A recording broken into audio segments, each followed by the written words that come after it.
영유아기, 청소년, 청년, 장년, 노년기를 통해서 이 사람이 어떻게 살아가고 어떻게 성장하고 발전했는지에 대해서, 또 어떻게 쇠퇴해 가는지에 대해서 그렇게 이야기를 하는 거고요. 두 번째는 사건을 따라가는 경우가 있습니다. 예를 들면 장자권을 빼앗는 오늘 저희가 29장, 27장 이렇게 보면 이제 야곱에게 가장 중요한 사건들이 나옵니다. 예를 들면 첫 번째는 이제 태어나는 사건이겠죠. 그 다음에는 장자권을 팥죽 한 그릇에 사게 되고 빼앗는 과정이 되고, 또 아버지를 속이고 형의 미움을 받아서 결국은 밧단 아람 하람으로 가게 되면서 속였던 자가 이제 속임을 받는 상태에 이릅니다. 인과관계를 알게 되는 거죠. 그래서 하나님께서 우리 인생을 어떻게 이끌어 가시고 만들어 가시느냐에 대해서 알게 되는 것이 이제 사건을 따라 가는 거라고 생각이 됩니다. 근데 독특하게도 야곱은 장소에 따라서 살펴보는 것이 참 좋습니다. 그리고 사건을 따라가 보다 보면 야곱을 통해서 하나님의 마음을 알게 되고, 또 야곱을 통해서 하나님께서 오늘 우리들에게 원하시는 것이 무엇이냐를 잘 알게 된다는 거죠. 여러분, 아버지를 속이는 삶을 살았던 게 야곱이고요, 또 하란으로 피신할 삶을 살았던 것이 야곱입니다. 또 환도뼈가 위골되는 삶을 살았던 것이 야곱이고, 또 오늘 본문에 읽었던 것처럼 가장 어려운 때에 세겜에서 그 자녀들의 손에 피가 묻고 어려움을 겪게 되는 그런 과정들을 야곱은 살았습니다. 근데 제가 이 말씀을 준비하면서 이 말씀을 통해서 이렇게 묵상하면서 산책을 함께 야곱이랑 걸어봤는데요, 제가 물었습니다. 왜 그런 삶을 사셨어요? 뭐라고 대답했을까요? 잘 모르겠어요. 사실 창세기 49장에 보면 바로 앞에서 야곱이 고백하는 건, 저는 험난한 인생을 살았습니다. 무척 험난한 인생을 살았습니다. 그 고백이 사실은 야곱의 고백이 아닌가 이런 생각을 합니다. 그런데 오늘 35장 말씀은 참 신기하게 두려움 가운데에서 세겜에서 엘베델로 올라가는 상황이 벌어지게 됩니다. 여러분 다 읽으셨죠? 근데 이게 왜 그랬을까입니다. 사실 삶을 추적하다 보면 야복강가 나루에서 하나님의 천사를 만나서 그와 씨름하다가 이스라엘이라고 하는 이름을 받았습니다. 하나님을 정말 진하게 만난 거죠. 그래서 야곱이 워낙 머리가 회전이 빠른 사람이라 환도뼈를 쳐서 이걸 위골시켰습니다. 그게 접니다. 이렇게 오른쪽이 왼쪽이 제가 기억이 안 나서 하여튼 이쪽으로 절든 이쪽을 접니다. 이렇게 절 때마다 무슨 생각을 할까요? 그때 만났던 하나님을 기억하지 않을까요? 그런데 참 신기한 것은 오늘 야곱은 그렇게 하지 않았고, 근데 세겜에서 엘베델로 올라가는 과정 안에서 야곱은 또 한 번의 위기를 겪게 되어 있습니다. 자, 야곱이라는 사람은 어떤 사람입니까? 이게 어원이 속이는 자입니다. 속이는 자. 그래서 다른 사람의 장소를 차지한다는 의미에서 약탈자, 발 뒤꿈치를 잡은 자. 그래서 보통 이제 원어로 야하곱이라고 얘기하는데, 아콥이라고 하는 건 발 뒤꿈치, 또 형용사로 이야기하면 속이는 것, 교활한 것이란 뜻이 있습니다. 자, 여러분이 잘 아시는 것처럼 야곱은 에서의 장자권을 팥죽 한 그릇에 빼앗게 됩니다. 우리 성경을 좀 한번 좀 찾아볼까요? 27장을 좀 찾아보도록 하겠습니다.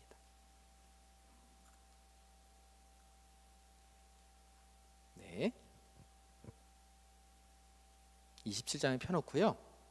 자, 25장에 보면 이제 장자권을 팥죽 한 그릇에 빼앗게 됩니다.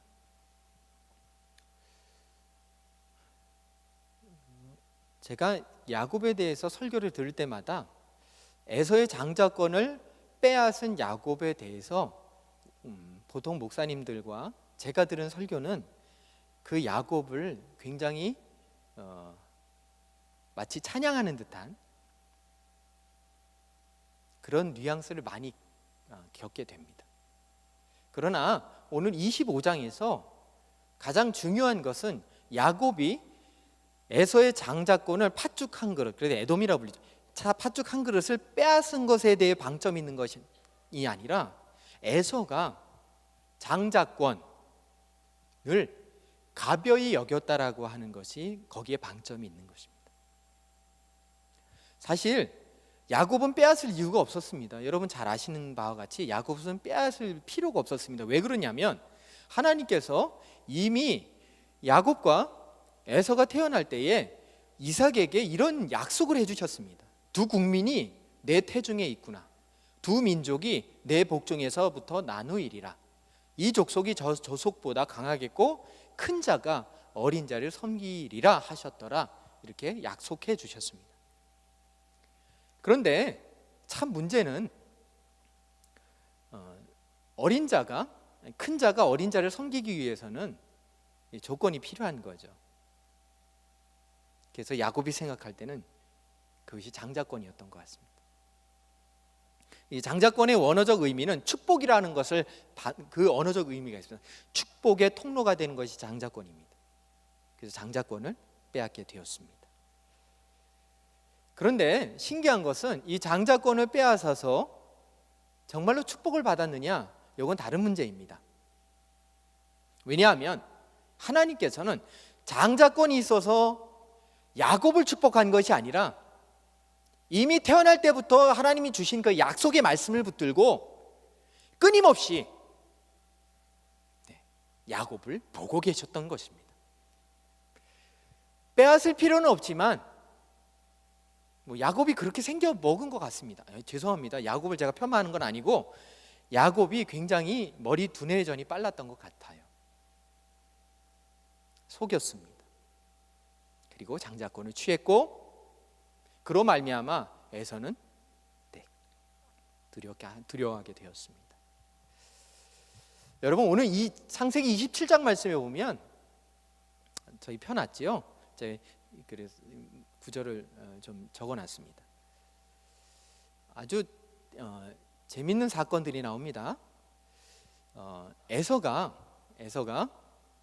이삭 마음에 너무 많이 들었던 것 같아요. 근데 왜 그랬는지 잘 모르겠습니다. 큰아들이어서 그런 건지 잘 모르겠습니다만 에서가 이삭의 사랑을 독차지했습니다.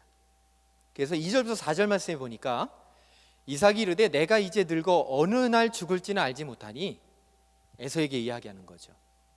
이제 사냥해서 별미를 가져와라. 노란색 내가 죽기 전에 내 마음껏 내게 축복하게 하라. 이렇게 말씀합니다. 근데 고대 근동에 보면 그 유언과 같은 축복은요. 여러분 야곱이 그 12아들들 요셉의 두 아들 포함해서 12자녀들에게 축복할 때 한 사람만 불러서 하지 않습니다. 모두 다 부릅니다. 그리고 각 사람에게 축복을 합니다. 근데 참 신기한 것은 오늘 이삭은 조금 다른 의미로 축복을 하죠. 조금 이상하지 않으세요? 왜 에서만 불렀을까요? 모르겠어요. 근데 에서만 불렀습니다. 그래서 조금 이상해요. 그리고 또 하나는 에서가 축복한 건 에서가 소위 이삭이 에서를 위해서 축복을 준비한 그 축복은요 약간 이상해요. 본문을 보면 한번 볼까요? 잘 보이시나요? 자, 오늘 그 창세기 27장 27절부터 29절 말씀에 축복하는 것을 원문으로 비교했습니다. 오른쪽은 12장 창세기 12장에 아브라함에게 주셨던 축복입니다. 그런데 아브라함의 축복과 이 에서에게 하려고 했던 비록 야곱에게 했습니다만 그 축복은 약간 좀 다릅니다. 자, 29절 말씀해 보니까요. 너를 저주하는 자는 저주를 받고 너를 축복하는 자는 복을 받기를 원하노라 라고 말합니다. 근데 12장 3절 말씀에 보면 이렇게 되어 있습니다. 너를 축복하는 자에게 내가 복을 내리고 누가 복을 내려요? 하나님이 복을 내리고 너를 저주하는 자에게는 하나님께서 저주하리니 땅의 모든 족속이 너로 말미암아 복을 얻을 것이니라 하신지라 이렇게 나옵니다. 본문을 잘 읽다 보면 에서가 하나님과 가깝지 않다는 사실을 곧 알게 됩니다. 뭐냐 하면 그것을 이삭이 알았던 것 같아요. 그리고 에서의 성격을 너무도 잘 알았습니다.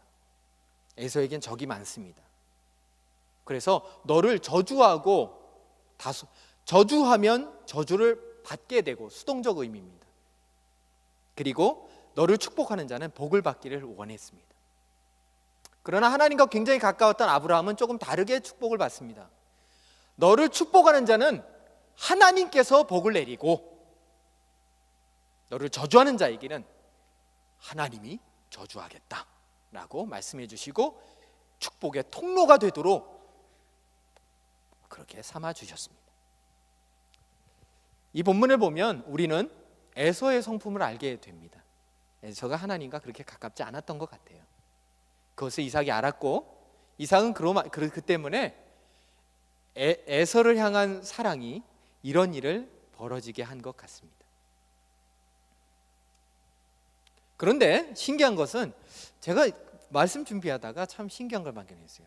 참 신기한 것은요, 이삭이요 야곱을 2번 축복한 거 아시죠? 28장에 또 한 번 축복해요. 근데 이거는요, 우리가 읽은 창세기 35장에 그대로 다시 한번 하나님께서 이 축복을 그대로 하세요. 그 이유는 이야기는 뭐냐면, 이삭이 원래 야곱을 향해서 축복하던 것이 있었다는 거예요.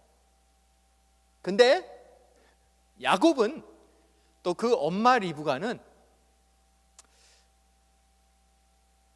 왜 그랬는지 모르지만 에서의 축복을 에서가 받지 못하도록 그렇게 또다시 속였습니다.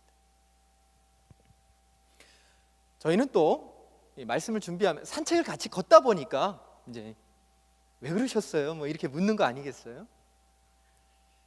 이상한 거예요. 왜 이삭은 에서만 불렀으며 왜 야곱은 그 축복을 부모님, 특별히 아버지를 속여가면서 받았을까? 저희는 이것을 이렇게 생각할 때가 있습니다. 그 축복을 사모하는 마음으로 우리가 해야 됩니다. 맞습니다. 하나님의 은혜를 사모해야 됩니다. 그러나 중요한 것은, 과연 아버지가 눈이 이렇게 좋지 않은데 그 아버지를 속여가면서까지 과연 그렇게 해야 되느냐라고 하는 의문이 들었습니다. 그 3절 말씀에 전능하신 하나님이 내게 복을 주시어 내가 생육하고 번성하게 하여 내가 여러 민족을 이루게 하시고 하나님 아브라함에게 허락하신 복을 내게 주시되 너와 함께 내 자손에게도 주사 하나님이 아브라함에게 주신 땅, 곧 내가 거류한 땅을 내가 하게 하시기를 원하노라. 이게 사실은 아브라함에게, 이삭에게 주셨던 그 축복이 그대로 야곱에게 전해졌습니다.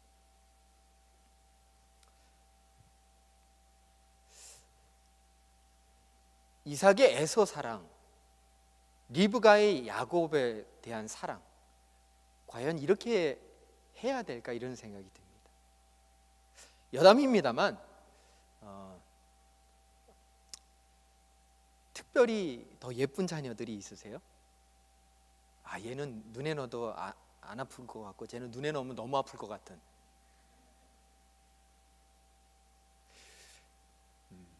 성경은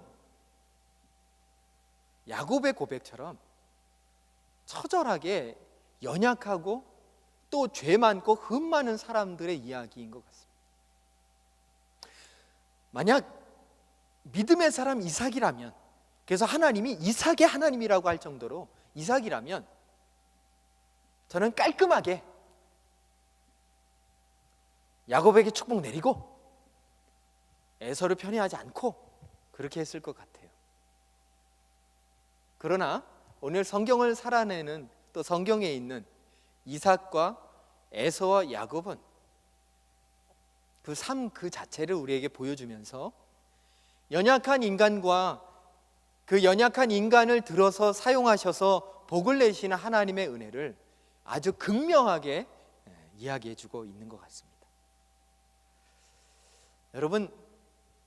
여러분 가정에서도 이 이삭의 에서 사랑과 같은 일은 없으세요?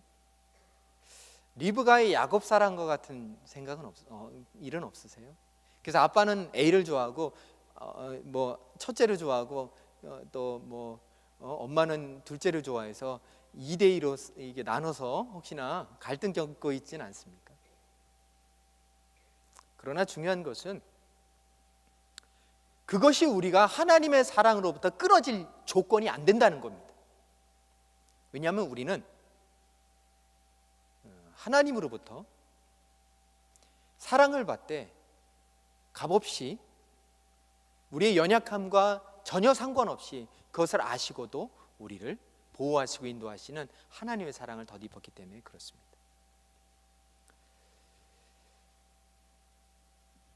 그래서 이 일이 일어나고 난 다음에 아주 중요한 일이 발생됐습니다. 41절 말씀입니다.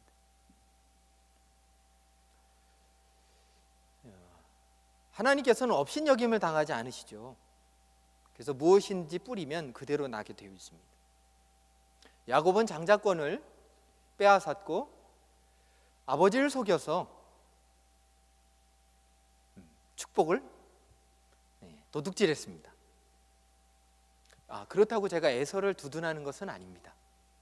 왜냐하면 에서도 그 장자권을 너무 소홀히 대했고 그 소홀히 대한 것 때문에 하나님께서나 또 이스마엘 사람들의 아내들을 얻어서 사실은 그 아버지 이삭과 리브가의 마음을 그렇게 아프게 했던 사람이 에서입니다. 근데 이때 41절 말씀에 문제는 여기서 촉발이 됩니다. 야곱을 미워하여, 이거 사캄이라고 하는 단어를 쓰는데요, 히브리어로 오래 지속된 감정을 이야기합니다. 미워하는데 오래 미워하는 거예요.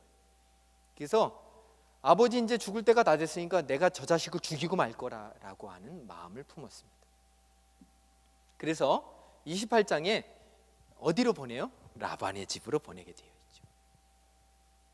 네, 여러분 그거 아세요? 리브가가 야곱을 보낼 때에는 이제 마음이 풀리겠지 하고 보냈어요. 그래서 그 마음이 풀리면 내가 사람을 보내서 너를 데려올 것이다 이렇게 이야기했지요. 근데 다시 야곱은 리브가를 만나지 못합니다.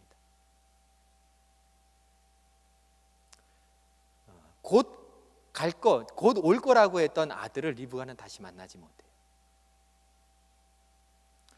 가정 입장에서는 굉장히 비극적인 일이죠.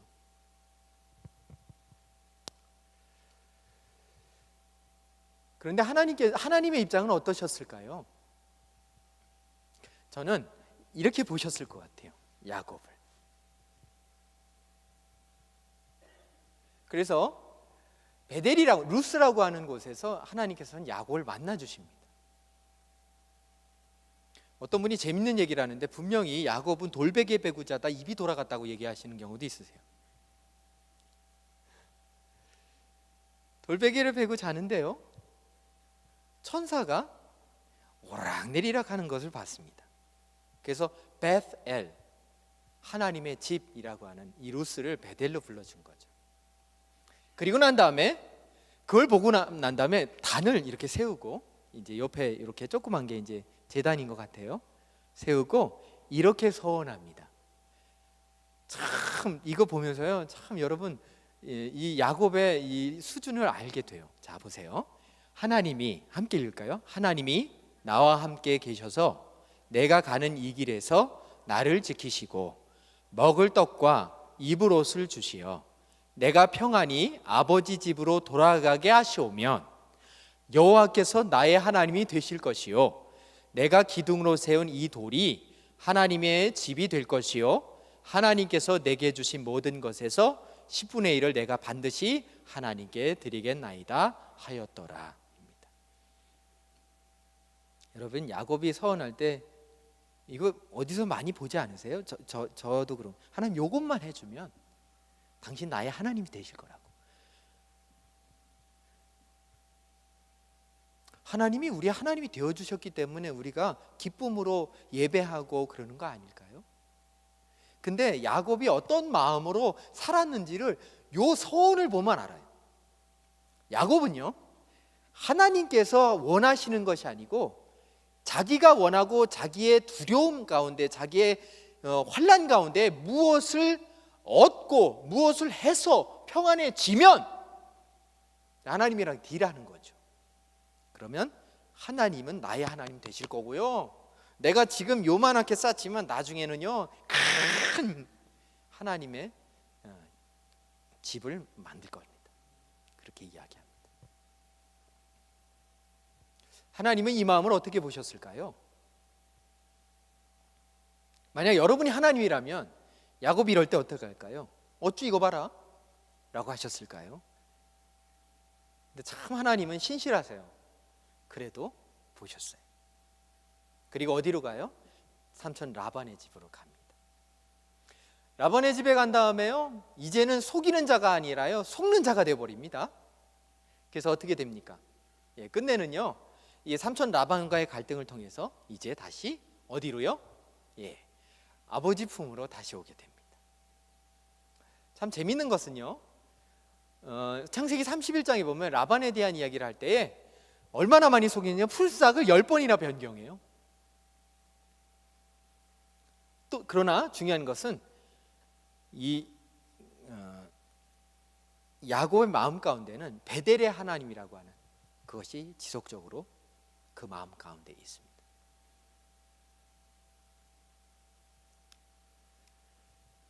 그런데 신기한 것은 결정적으로 하나님을 경험하는 때가 이제 곧 왔습니다. 라반의 집에서 나오고 난 다음에 가장 많이 어려움을 겪게 되는 과정이 있지요. 두려움의 조건이 되는 에서가 사실은 가장 마음이 어려웠습니다. 너무 두려웠습니다. 왜냐하면 에서가 어떤 마음을 품고 그래서 나를 죽이려 했다는 사실을 알고 있었기 때문에 그 마음이 풀리지 않았고 여전히 내가 에서의 손에 죽임을 당할 것이라고 하는 두려움이 있었습니다. 저는 이 대목에서 이런 생각을 했어요. 한번 여러분은 어떠신지 모르겠습니다. 산책을 같이 걸어가는 거니까요. 야곱이 장자권도 뺐고 또 아버지가 에서에게 주려고 했던 축복도 뺏었어요. 얼마나 미웠을까요? 근데 이렇게 미워했다는 것을 야곱이 알았고 끝내 야곱은 끊임없이 두렵고 어렵고 황량한 방랑생활을 하게 되었다는 거죠. 우리가 야곱을 지혜롭다고 얘기하지 않습니다. 야곱은 철저하게 무엇을 말해주고 있습니까? 뿌린 대로 거두게 되어 있다는 것이죠.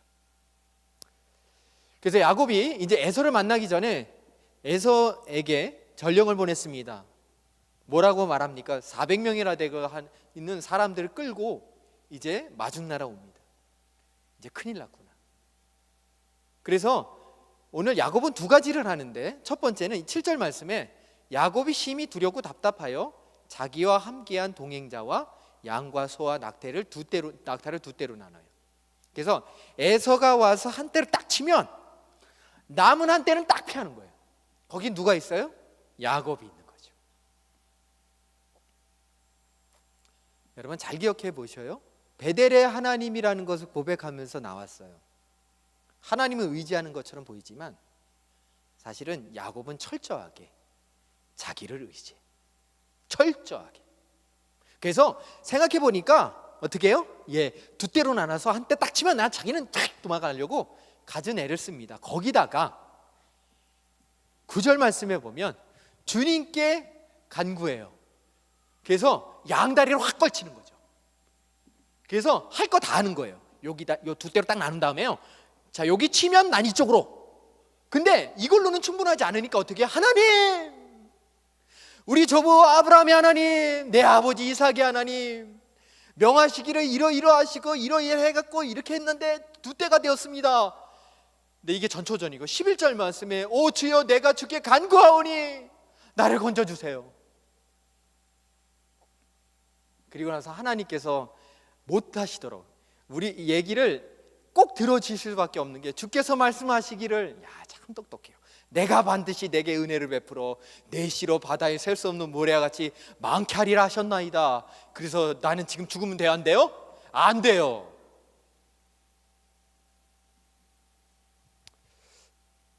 제가 야곱을 보면서 저를 봤습니다. 인간적인 마음으로요, 사람들에게 굉장히 인정받고 싶은 마음이 많습니다. 인정받지 않으면 마음이 불편한 거죠. 하나님을 바라봐야 되는데 때때로는 사람의 말에 귀를 기울일 때가 있습니다. 야곱이나 저나 다를 바가 없습니다.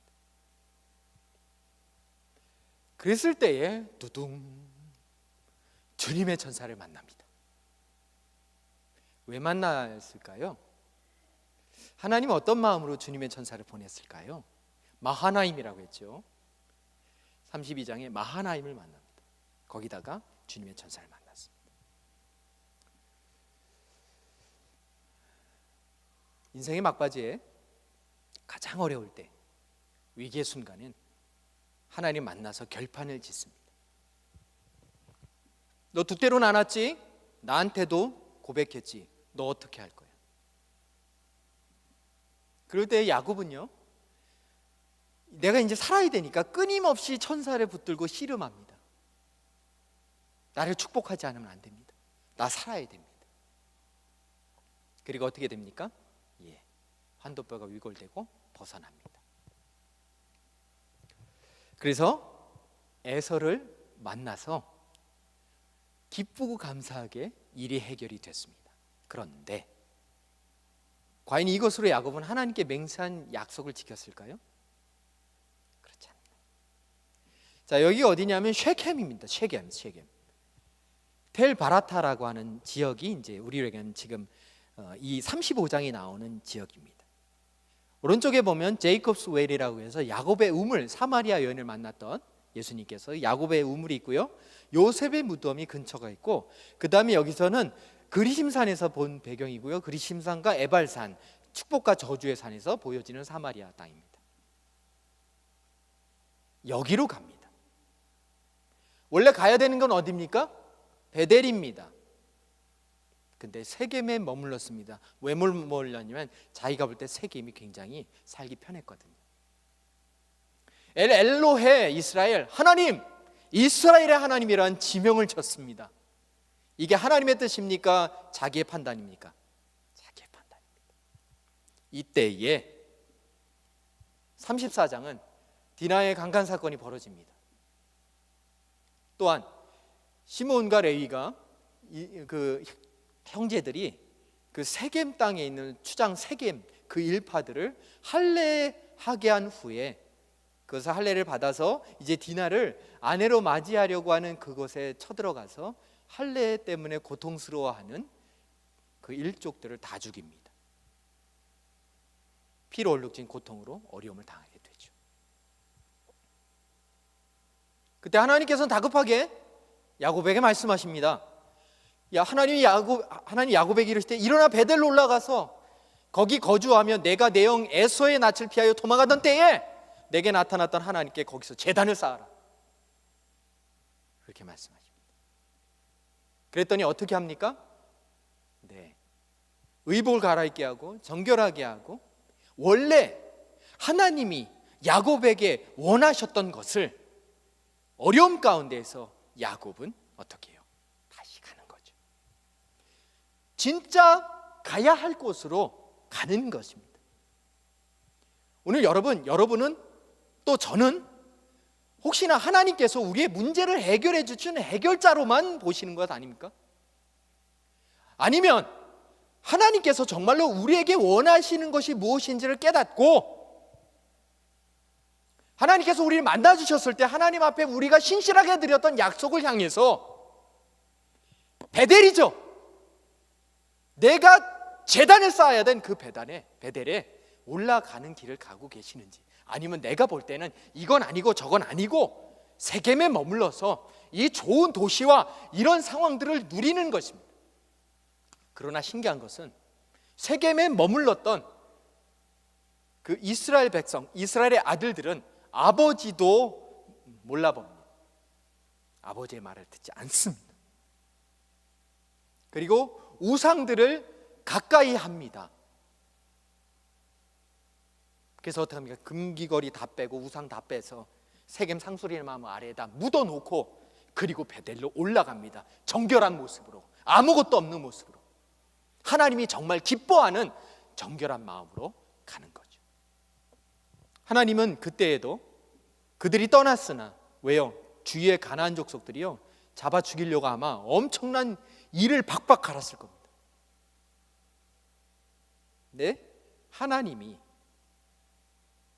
그 사면 고울들로 크게 두려워하게 하셨으므로 야곱의 아들들을 추격하는 자가 없었습니다. 이런 하나님이 저와 여러분의 하나님이시고 우리를 도우시는 임마누엘 하나님이십니다. 그래서 7절에요 어떻게 해요? 그가 거기서 제단을 쌓고 그것을 엘베델, 하나님의 집, 하나님의 집 엘베델이라고 합니다. 사랑하는 여러분, 아버지를 속이는 삶, 하란으로 피신했고 환도뼈가 위골되었고 또 자녀들의 손에 수많은 피와 사륙이 벌어지는 그 삶, 야곱의 인생은 우리가 어디로 가야 하는지를 알게 합니다. 야곱의 고난은 하나님께서 그래 너 이렇게 하면 이렇게 가고 그게 아닙니다. 그 삶 가운데의 연약함 가운데에서 나아지는 모든 문제 가운데서 하나님은 한결같이 베델의 하나님 만나주셨고 그 하나님이 베델에서 제단을 쌓고 예배하기를 원하신다는 그 말을, 그 서원을 끝까지 기억하시고 그 약속에 신실하게 성실하게 지키기를 원하시는 야곱을 기다리셨던 하나님이시라는 거죠. 사랑하는 여러분, 하나님 여러분에게 무엇을 요구하실 것 같으세요?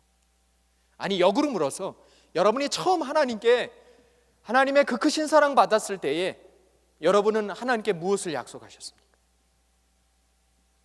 혹시나 오늘 야곱과 함께 산책을 나가고 계시죠? 야곱처럼 혹시나 다른 곳에 세겜에 가 있지는 않으십니까? 하란에 가 있지는 않으십니까? 아마 야곱이 여기서 우리에게 간증을 한다면 이렇게 말할 겁니다. 험난한 세상 살았는데 빨리 하나님 말씀에 순종해서 베델로 가야 돼요 라고 말씀하지 않으시겠습니까? 광야와 같은 험난한 세상입니다. 어찌 보면 우리는 지금 세겜에 있을 가능성이 많습니다. 그래 어떤 분은 엘 베델로 가는 길을 걷고 계실 수도 있습니다.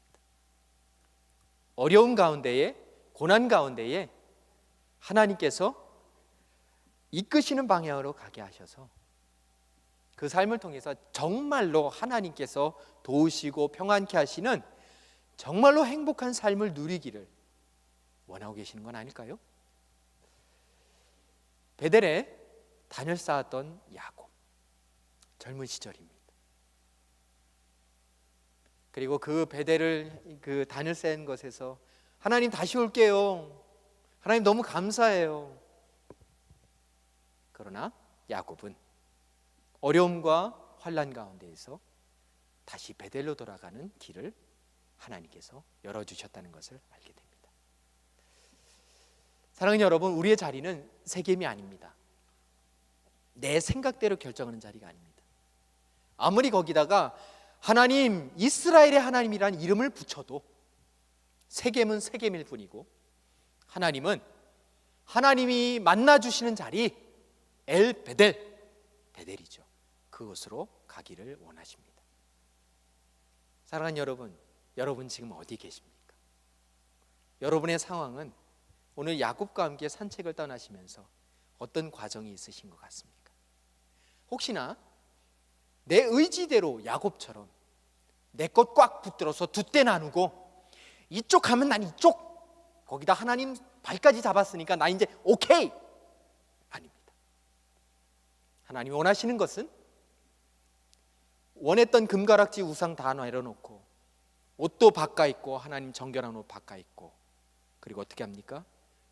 정결한 마음으로 하나님이 부르시는 자리 엘 베델로 올라가게 하십니다.